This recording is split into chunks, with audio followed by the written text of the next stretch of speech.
আলহামদুলিল্লাহ, তৃতীয়বারের মতো উমরা করতে আসছি। তো ইনশাল্লাহ সবার জন্য দোয়া করছি, বন্ধু বান্ধব, আত্মীয় স্বজন, ভাই ভাইদার, বাপ মার জন্য। বিশেষ করে আত্মীয় স্বজন সবচেয়ে বেশি দোয়াটা করছি।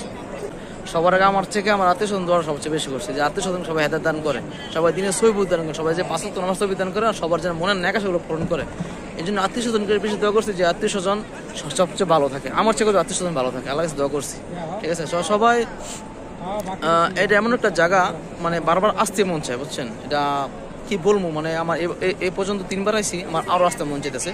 তো ইনশাল্লাহ আল্লাহর কাছে দোয়া করছি, আল্লাহ যে বড় হস্ট্য কবুল করে, বড় হস্ট্য করতে পারি। তো সবাই দোয়া করবেন যে আরও যেন আসতে পারে, যারা যারা আসেন অবশ্যই আসবেন। আল্লাহর ঘর খুব সুন্দর একটা জায়গা ভাই, মনোরম একটা দৃশ্য, বুঝছেন?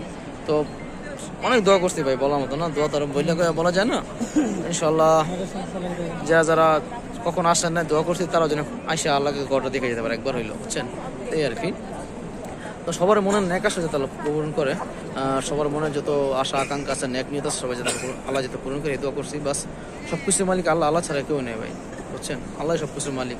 তো যাই চান, যারা মাজার পূজারী, যারা মাজারে ভাই যাইবেন না, মাজার কিচ্ছু না, মাজার জীবন কিচ্ছু দিতে পারবে না।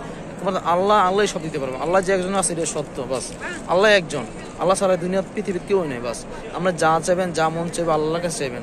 আর যে কোনো কাজে ধৈর্য ধরবেন, ধৈর্য হারাবেন না। ধৈর্য ধরলে অবশ্যই ধৈর্য ফল আল্লাহ মিষ্টি দেয়, স্বাভাবিক সুন্দর কথা। আল্লাহ নিজে বলেছেন ধৈর্য ধরতে বলছে, ধৈর্য ধরুন সবসময়। ঠিক আছে, তো আমি ধৈর্য ধরছি। আমি দরজার সামনে যে হয়তো হাত রাখছি, অনেক আল্লাহকে দোয়া চাইছি, প্রার্থনা করছি, কিন্তু হাজারা আসো তো আমি চুমো দিতে পারিনি। অনেক কষ্ট হয়েছে, অনেক জাম, অনেক মানে অনেক কষ্ট, অনেক মারাদুরি করতে, এটা তো পারবো না। এক সুদানি, ও 1000-500 চুমা দিছে, মানে ওই চুমা দিয়া জীবনে কোনো মাফ করতে আইছে, কিন্তু যাবার সময় ঘুষি টাসি দিয়ে কিল ঘুষি দিয়ে গেছে। তো ওর জীবনে কোনো মাফ করে লাভ বলি, 1000 চুমা দিয়ে আবার মারামারি শুরু করছে। এই তো চুমাদের কোনো ফায়দা না, লাভ নাই, বুঝছেন না? সবাই মোটামুটি অনেক কষ্ট, অনেক জাহামা ভাই, প্রচুর জাহামা, অনেক জাম। সবাই ইনশাল্লাহ আমার জন্য দোয়া করবেন, পরে তারা বড় উমরা করতে পারি। আমি